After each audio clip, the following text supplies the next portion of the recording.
Bollywood industry में star बनने का ख्वाब तो हर कोई देखता है, लेकिन इसे पूरा बहुत ही कम लोग कर पाते हैं। और उनमें से एक है the very talented Pankaj Tripathi. इन्होंने हर एक किरदार से ये साबित किया कि बॉलीवुड में और लोगों के दिलों में जगह हासिल करने के लिए एक इनसाइडर होने की जरूरत नहीं है, बस टैलेंट की जरूरत है। अपने बल पर बिना किसी गॉडफादर के इंडस्ट्री में जगह बनाने वाले इस स्टार के बारे में बहुत ही कम लोग जानते हैं।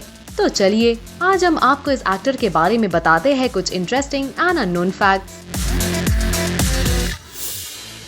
पंकज त्रिपाठी का जन्म 5 सितंबर 1976 को हुआ। ये बिहार के बेलसाड गांव को बिलोंग करते हैं और पढ़ाई भी इन्होंने वहीं से पूरी की। इनफैक्ट आपको बता दें कि 11th स्टैंडर्ड तक पंकज त्रिपाठी अपने पिता के साथ खेती भी करते थे। उनका कहना था कि उनके पिता ने 5,000 रुपयों का लोन लिया था खेती के लिए और उसे चुकाने के लिए वो भी दिन रात काम करते थे। इसी दौरान वो गांव में हो रहे नाटक में भी हिस्सा लेते थे और अक्सर एक लड़की की भूमिका निभाते थे।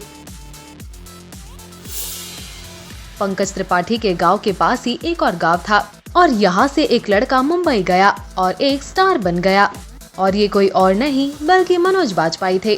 तो जब सत्या रिलीज हुई तब उनके गांव में इनके बारे में चर्चा होने लगी, जिसके बाद पंकज त्रिपाठी ने सोचा कि अगर उनके बगल के गांव से कोई मुंबई जाकर स्टार बन सकता है तो वो क्यों नहीं। एंड हेंस पंकज त्रिपाठी मनोज बाजपेयी को एक इंस्पिरेशन मानते हैं। पंकज त्रिपाठी को एक बार 7 दिन के लिए जेल जाना पड़ा था। जी हाँ, रिपोर्टेडली पंकज त्रिपाठी कॉलेज के दिनों में पॉलिटिक्स में काफी एक्टिव थे और वो अखिल भारतीय विद्यार्थी परिषद का हिस्सा भी थे और 1993 में स्टेट गवर्नमेंट के खिलाफ आवाज उठाने के लिए उन्हें गिरफ्तार किया गया था। पंकज त्रिपाठी के पिता चाहते थे कि वो एक डॉक्टर बने, लेकिन उन्होंने रिपोर्टेडली होटल मैनेजमेंट कोर्स किया और किचन सुपरवाइजर के तौर पर नाइट शिफ्ट में काम करने लगे मौर्या होटल पटना में। फिर उन्होंने बिहार आर्ट थिएटर ज्वाइन किया। इस बारे में याद करते हुए एक बार पंकज त्रिपाठी ने कहा था, मैं हर महीने सुबह 3 बजे का ट्रेन लेता था गांव से पटना जाने के लिए। साथ में दाल और चावल एक बोरी में डालकर कंधों पर ले जाता था ताकि मैं खुद खाना बनाकर खा सकूं पूरा साल।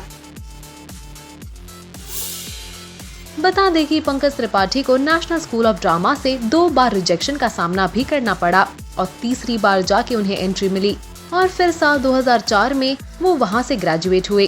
ग्रेजुएट होने के बाद वो पटना लौट आए और प्लेस में परफॉर्म करने लगे ताकि पैसे मिले। 15 जनवरी 2004 में पंकज त्रिपाठी की शादी हुई मृदुला से, जो कि तब एक प्रोफेसर थी। और जब एक इंटरव्यू में उनसे ये पूछा गया कि वो अपनी वाइफ से पहली बार कैसे मिले, तब उन्होंने कहा, मेरी बहन की शादी हो रही थी, लेकिन शादी से पहले ससुराल वाले उससे पहले एक शौचालय बनाना चाहते थे, तो यही देखने के लिए मेरा दोस्त वहाँ गया। जब लौट आया तब उसने मुझसे कहा कि उसने वहाँ एक खूबसूरत लड़की को देखा और फिर 11 साल बाद मैंने उसी लड़की से शादी भी की। हम 1993 से 2004 तक एक दूसरे को डेट कर रहे थे, लेकिन मैं एनएसडी में था तो हम ना बात कर पाते थे और ना ही चिट्ठी लिख सकते थे।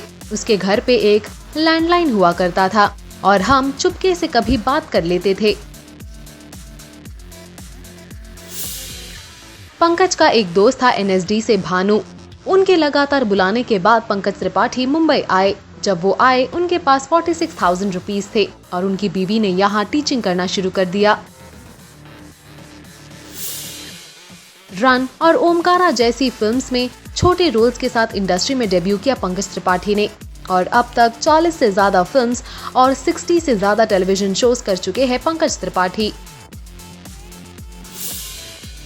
एक इंटरेस्टिंग बात यह है कि पंकज त्रिपाठी ने गैंग्स ऑफ वासेपुर के लिए ऑडिशन दिया और ये ऑडिशन 8 घंटों तक चला और एंड में वो सिलेक्ट हो गए और उन्हें काफी अप्रिशिएट भी किया गया।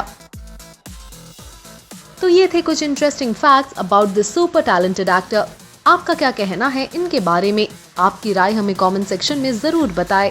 Also do like, follow and subscribe to Bollywood now on Facebook, Instagram and YouTube।